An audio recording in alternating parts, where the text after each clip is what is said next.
Bill Maher didn't just challenge Sunny Hostin, he completely dismantled her argument and the entire woke Hollywood narrative with surgical precision and razor-sharp wit. His rebuttal was so flawlessly delivered that it left the audience in stunned silence. And here's the twist: despite both being firmly on the left, they should in theory be on the same side, yet Maher has tossed aside the woke playbook, making it crystal clear to Hostin and everyone watching exactly where he stands. In the first segment, you used the term woke, and you said that woke is what was sort of ruining everything. And I know that you're... No, I didn't say ruining everything. I said that's why Trump could get reelected. That's why Trump could get reelected. What exactly did Maher say that sent Hollywood's woke warriors into a full-blown meltdown? And how could this showdown impact the growing divide within the left? Buckle up, we're about to break it all down. And trust me, you won't want to miss a second.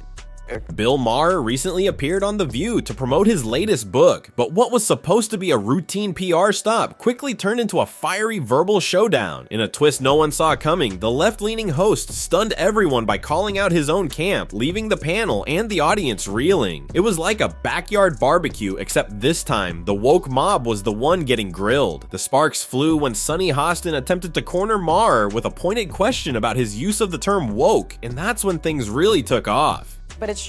Hostin thought she was playing a clever hand, subtly framing Maher as a hypocrite, an outsider taking shots at a culture he was once part of. But Maher wasn't fooled. He saw right through her setup and had no intention of falling for the woke mob's well-worn tactic of twisting words to box in their opponents. It's not a bad... Maher's opening move was a masterclass in strategy. He effortlessly sidestepped Hostin's trap by arguing that language is fluid and that words can evolve dramatically over time. Rather than clinging to woke asterisk in its original context, he embraced the definition that the far left had stamped onto it. Hostin likely expected him to fumble under accusations of hypocrisy, but instead, she walked straight into his carefully crafted setup. Maher flipped the script, forcing Hostin to fall into the very snare she had laid for him.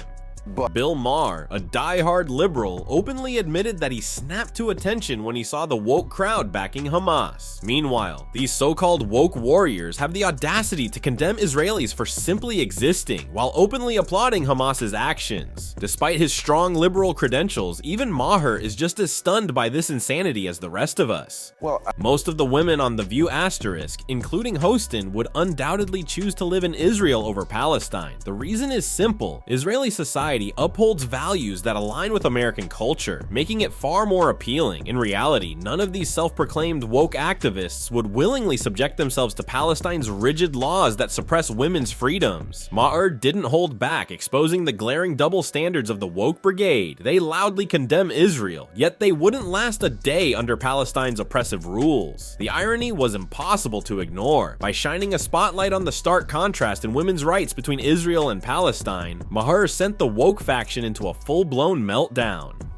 Maher delivered another devastating blow by highlighting the vast gender rights gap in many Muslim-majority countries, the very places the woke crowd passionately defends. He essentially challenged Hostin and her panel to board a plane and witness firsthand how women are sidelined at every turn. It was a subtle yet crushing uppercut that left them scrambling for a response. In desperation, they fell back on their usual "we're just innocent bystanders" asterisk defense, hoping to trap Maher once again. But if they thought he would back down, they were in for a brutal wake-up call, because Bill Maher doesn't fold that easily.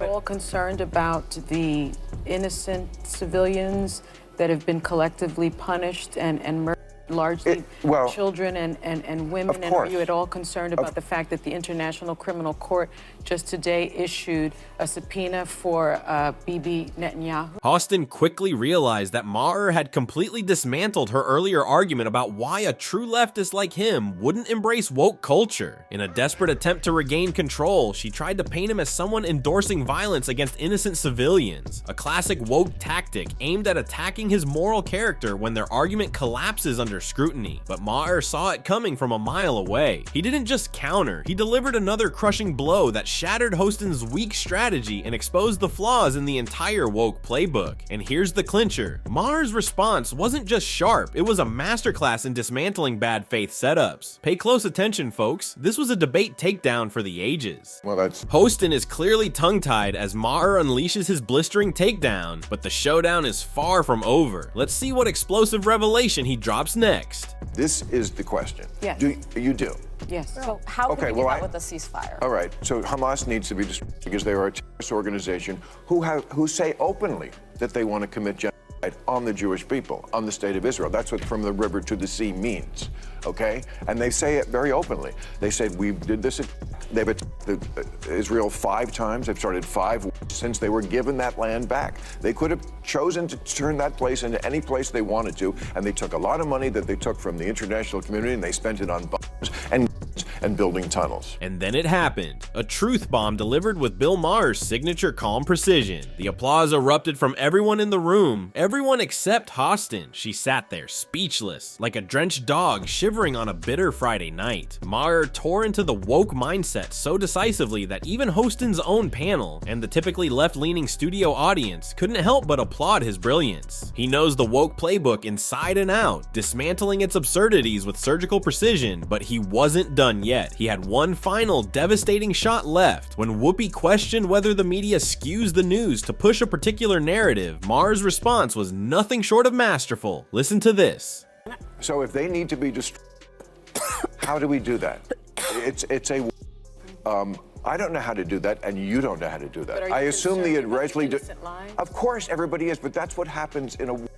Here's a way to stop that. Stop it, Israel. Once again, Bill Maher unleashed a scathing critique of the woke agenda, cleverly exposing it as the narrative of truth. But if you're familiar with the far left, you know truth isn't really their priority. Their real objective is to force their rigid ideology onto everyone, without room for debate. They routinely sacrifice honesty for convenience, and anyone daring to challenge them is swiftly canceled and erased from the conversation. That's exactly why Maher refuses to jump on the woke bandwagon. It's packed with people pushing hidden agendas, determined to dismantle the cultural and traditional foundations upon which America was built. His bold stance sent shockwaves through the room, even earning him unexpected nods from the right. And did you catch Hostin's reaction? She looked completely stunned, as if she'd just seen a ghost, practically itching to make her exit. But she wasn't about to let Maher have the final word. In a last-ditch attempt to regain control, she accused him of abandoning his so-called liberal woke ideals. Once again, Maher was ready, and his rebuttal? Absolutely flawless. It's just nothing. Yeah. And it's narrative over truth. You know, Yes. I mean, it's not like when I hear people talk on either side of it, I always think they're lying. They're just telling me half of it. Yeah. And I never trust them anywhere until I check out the other half. Yeah. Bill Maher made it crystal clear. He's an old-school liberal who believes in real social justice, not the kind that coddles people into perpetual victimhood. He argued that his stance is a world apart from the woke crowd, who seem content to let individuals suffer, even when it's to their own detriment. To drive his point home, Maher offered a striking example. A true old-school liberal would advocate for moving homeless people off the streets and into secure, comfortable shelters. Meanwhile, the woke faction insists on leaving them on the sidewalks, forcing everyone else to deal with the consequences. And of course, anyone who dares to question this gets canceled without a second thought. There's old school liberals, which I would mostly count myself as, old school conservatives. There's still some of those You've left. changed, though. Wait, what are the other two? Go ahead. Well, what are the other two? well, that's what I. Well, that's what I was trying to find out in this book. I don't think I have. And you know, we were saying in the break we have to come up with a new word for woke. Let's have a contest because this is a word that's triggering. But I mean, those concepts that are different than they were 5 years ago. Maher's fearless wit, razor-sharp sarcasm, and undeniable bravery on The View earned him widespread acclaim. Viewers were in awe of how effortlessly he put the woke mob in their place. One fan remarked, "I've never seen anyone dismantle the liberal woke narrative so smoothly and eloquently, leaving the panel utterly dumbfounded and speechless." Others quickly joined in, calling out the hypocrisy of woke culture. One commenter noted, "It's unbelievable how hypocritical these women are. They whine about the media not presenting both sides, when in reality the media is already 90% on their side, and they never even show opposing views on their program." Another took aim at Sunny Hostin's tactics, stating, "Sunny needs to stop twisting words and attributing statements to people that they never made. It's pure gaslighting." Maher's appearance on The View wasn't just a casual discussion, it was a masterclass in exposing woke hypocrisy. From the moment Hostin attempted to trap him, Maher handled the situation like a seasoned veteran, calm, precise, and utterly devastating. The woke mob never saw it coming, and judging by their collective meltdown, they're still reeling from the blow, but it doesn't stop there. Maher isn't one to limit his sharp critiques to just the woke crowd. He's just as willing to take jabs at leaders he believes are pandering to the far left. During the episode, he even took a swipe at President Biden, questioning whether his age could impact his ability to effectively lead the nation. Homeless was a term that I thought we kind of came up with because people were calling them bums and vagrants and hobos. Yeah, now that's homeless. No. It's unhoused. Well, it's people experiencing homelessness. But they're experiencing it on the street. Yeah. Okay, the liberal view of that was for compassion's sake. We're the liberals, we're compassion. Let's get these people off the street. Yeah. That's not the view of the, whatever word we're gonna come up with for this. Their view of the homeless is they're an endangered species that needs to be protected in their natural habitat.